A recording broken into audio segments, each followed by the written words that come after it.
Kumusta po kayo? Bago po ang lahat, first things first.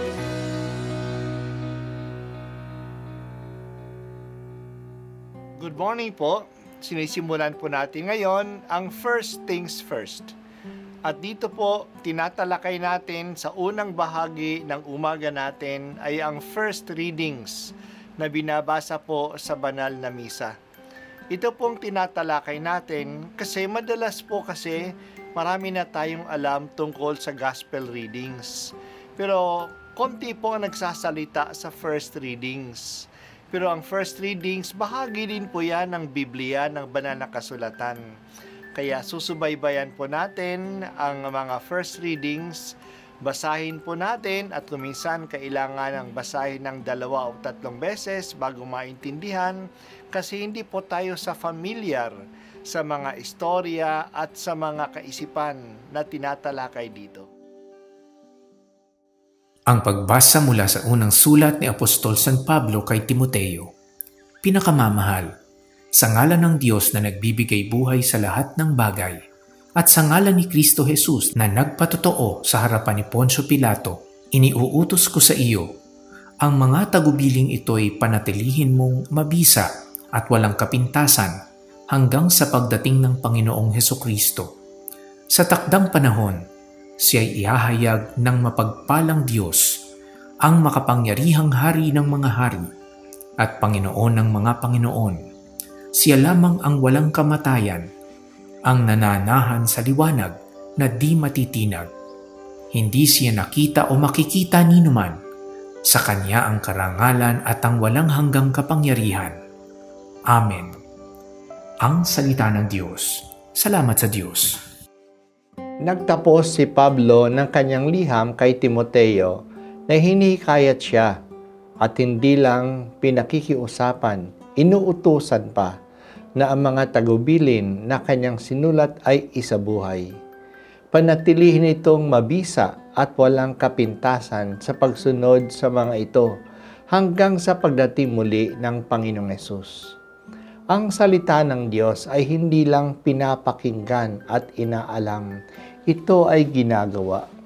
Kaya si Jesus ay nagbigay ng talinhaga kung sino ang taong wise. Yan ay hindi lang ang nakikinig sa salita ng Diyos. Yan ay iyong ginagawa ito.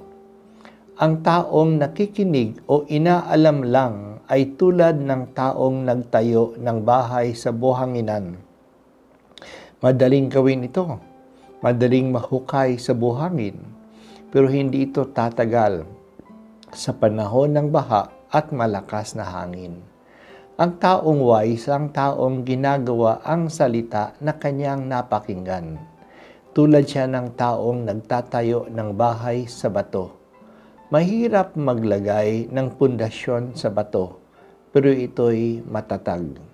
Hindi ito matitinag ng mga bagyo na bumabayo sa ating buhay.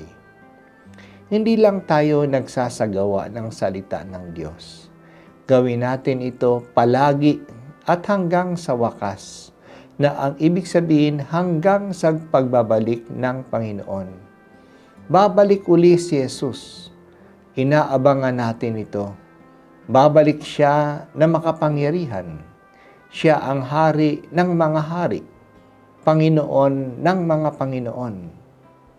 Magtiyaga tayo hanggang dumating ang Panginoon at maririnig natin ang kanyang bati. Halika, tapat kong lingkod, makiisa ka sa piging na aking inihanda sa mga tapat sa akin. Sana tayo po ay nag-aantay sa pagdating ni Jesus. Huwag natin itong katakutan.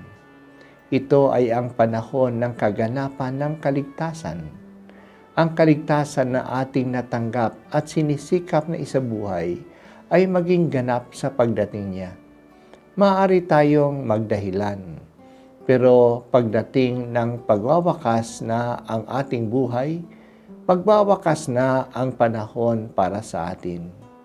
Bakit tayo kumakapit sa buhay na ito? Tandaan natin na tayo ay mga pilgrims lamang, mga manlalakbay lamang, Mga dayuhan tayo sa mundong ito. Hindi ito para sa atin. Gusto ba natin ang talagang atin na inihanda ng Diyos? Mas masaya, mas dakila, mas maputi yon kaysa naranasan natin ngayon. It has not entered our imagination what God has prepared for those who love Him. Hindi ito kaya ng ating maasahan. Hangarin natin ito. Abangan natin ito. Halina Jesus, halina. Dumating ka na. Ibigay mo na sa amin ang kaligtasan na inaalok mo sa amin.